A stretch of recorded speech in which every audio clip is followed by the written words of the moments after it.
Malayan Flour Mills is positioning itself for its next phase of growth following a cash call, but results have not been good.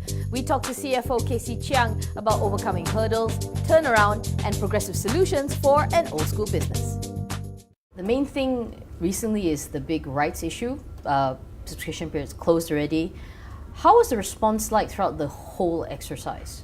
The response has been good, though on the first day I think there is a bit of confusion from the market, from the investor, as in exactly what it is. On the first day of trading of the OR and LR, the price actually suffered a hit because the investor didn't understand.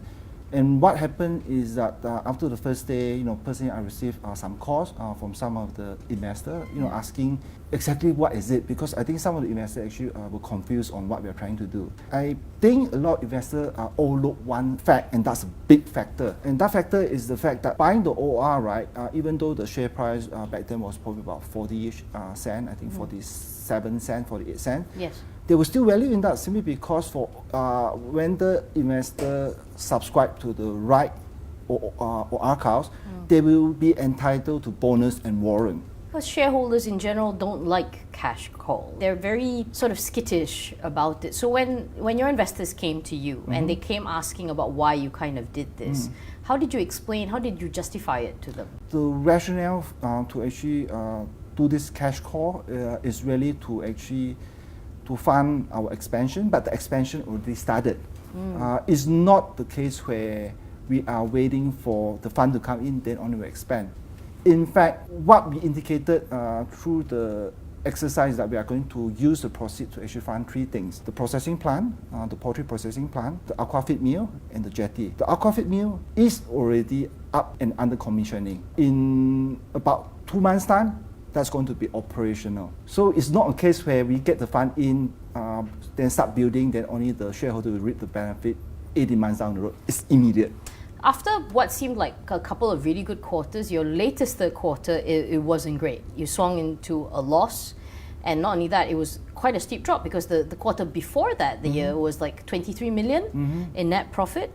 And is this all because of your poultry division? Poultry division is one part of the challenge. The other part of the challenge is actually really because of our Indonesia JV. More particularly, it's because of the Indonesian rupiah has actually substantially depreciated in 2018, particularly in Q3. Just for context, in September, if I remember correctly, the Indonesian rupiah actually went down to about 15,400 to a US dollar. And if you look at the historical data, that rate is actually the lowest in the last 20 years, even worse than the 98 crisis. So that was what hit the Indonesia business. And the Indonesia business is really a flour business. Flour industry is very competitive, and most of our costs are actually in US dollar. 80-85% of the costs are actually for the purchase of wheat, which is actually in US dollar. Yes.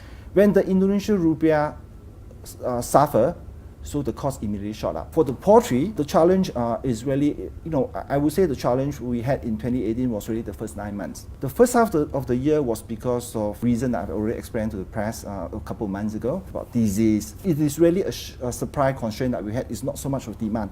We have to turn away customer and say sorry to our customer simply because we couldn't produce fast enough. So how do you then intend to kind of overcome this? Well, first talk about Indonesia, right? Indonesia, if we look at the rupiah exchange to US dollar, it's actually strengthened. Right now, it's probably just about 14,000-ish to a US dollar. So pressure on the cost has come down. And the second data point in Indonesia is that we are seeing opportunity or room for us to actually increase prices. Oh, that's good. It's slightly delayed. So there is some room to increase. Yes. So Indonesia, we're actually starting to see things turn around. In fact, we are starting to see a good turnaround in Indonesia. And the Indonesia story is actually very strong for us simply because we are running at 100% capacity or close to 100% capacity the flour mill. We are actually expanding our silo capacity, adding additional lines as well. So that's going to give us a very good opportunity to get into the next phase of the growth in Indonesia together with our joint venture partner. For Malaysia, it is really the poultry business.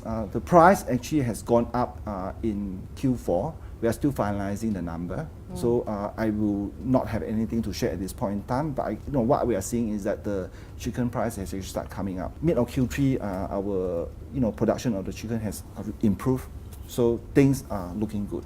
Your segment that you guys serve in is very competitive.